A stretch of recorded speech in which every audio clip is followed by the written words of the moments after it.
আসসালামু আলাইকুম বন্ধুরা, কেমন আছেন আপনারা? আজকে আমরা রান্না করব পুঁই শাক ভাজি।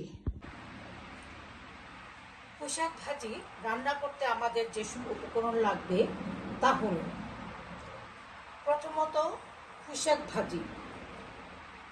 প্রথমে আমরা পুঁই শাক কুচি করে কেটে নিব। পুঁই শাক কেটে নেওয়ার পরে আমাদের ধুয়ে নিতে হবে।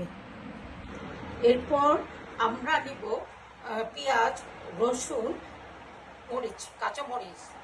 লক্ষ্য রাখতে হবে যে আমরা যেন পেঁয়াজ কেটে নেই, রসুন কেটে নেই আর কাঁচামরিচ কেটে নিব। এখন আমরা নেব পরিমাণ মতো সরিষার তেল। সবশেষে আমরা নেব 2 টুকরো শুকনো মরিচ, তার সাথে পরিমাণ মতো লবণ নেব। তো এগুলোই ছিল আজকে আমাদের রান্নার উপকরণ। তো চলুন এবার রান্না করা যাক। প্রথমে আমি কড়াইতে 1 টেবিল চামচ তেল,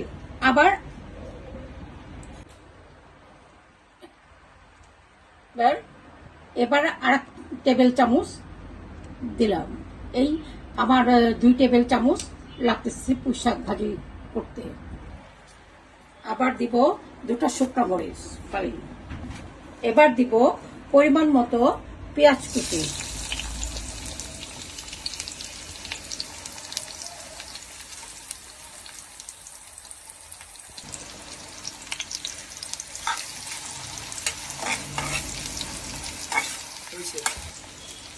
এরপরে দেব পরিমাণ মতো রসুন কুচি।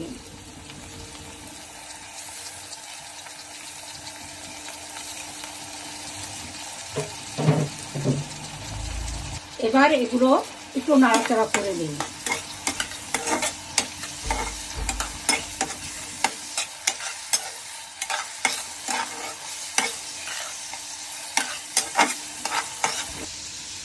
এখন দেব পরিমাণ মতো কাঁচামরিচ।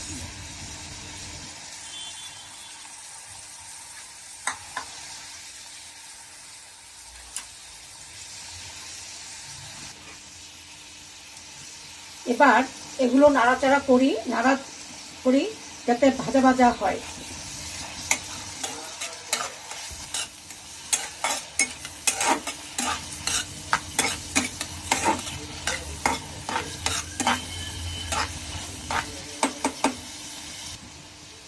এবার দিব 3 চামচ লবণ, 1 স্পুন, 2 স্পুন, 3 স্পুন।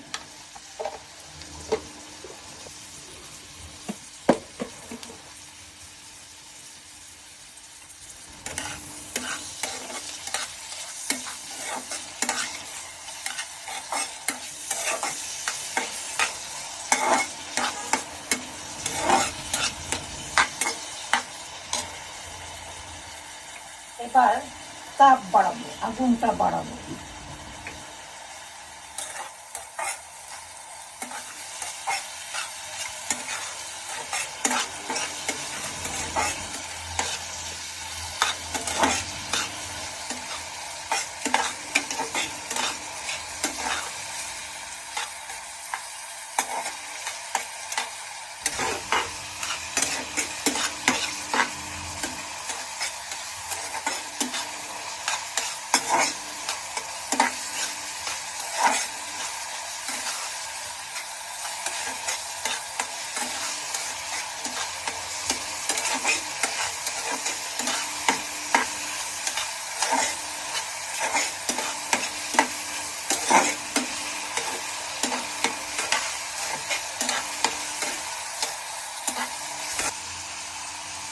এখন 5 থেকে 10 মিনিট নাড়াচাড়া করে দিন।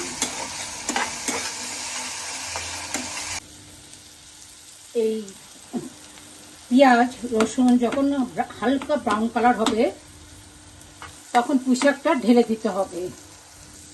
এখন দেখতে পাচ্ছি যে পেঁয়াজ রসুন পুঁই শাক ভাজা ভাজা হয়ে গেছে, তাই এখন পুঁই শাক ঢেলে দিচ্ছি। পুঁই শাক ঢেলে দিচ্ছি।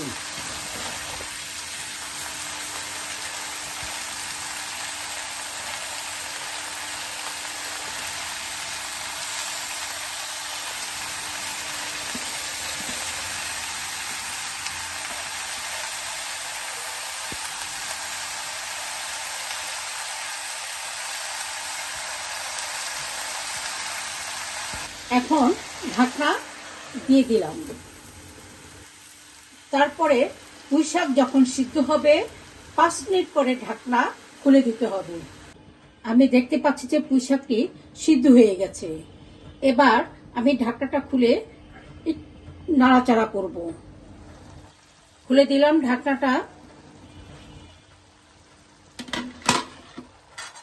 এবার আমি খুন্তি দিয়ে পুঁই শাকটা নাড়াচাড়া করব।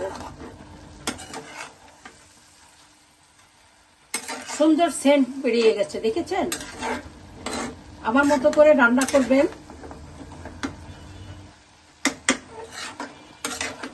এভাবে রান্না করলে পুঁই শাকটি দুর্দান্ত টেস্ট হবে,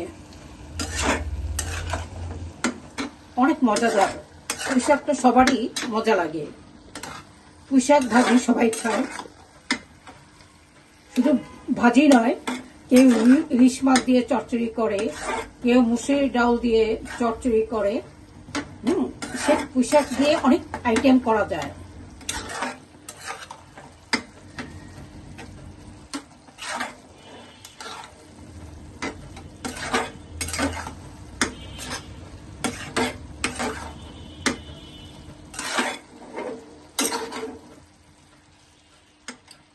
এখন আবার আগুনের তাপটি একটুখানি বাড়িয়ে দিই, যাতে পুঁই শাকের পানিটা শুকিয়ে যায় একদম। পুঁই শাকের পানিটা না শুকালে খেতে ভালো লাগবে না, মজা লাগবে না। এই জন্য পুঁই শাকটা একটু শুকনো হবে, ঝরঝরা ঝরঝরা পুঁই শাক ভাজিতে খুবই মজা লাগে। গরম ভাতে গরম শাক ভাজি খেতে যা মজা লাগে না।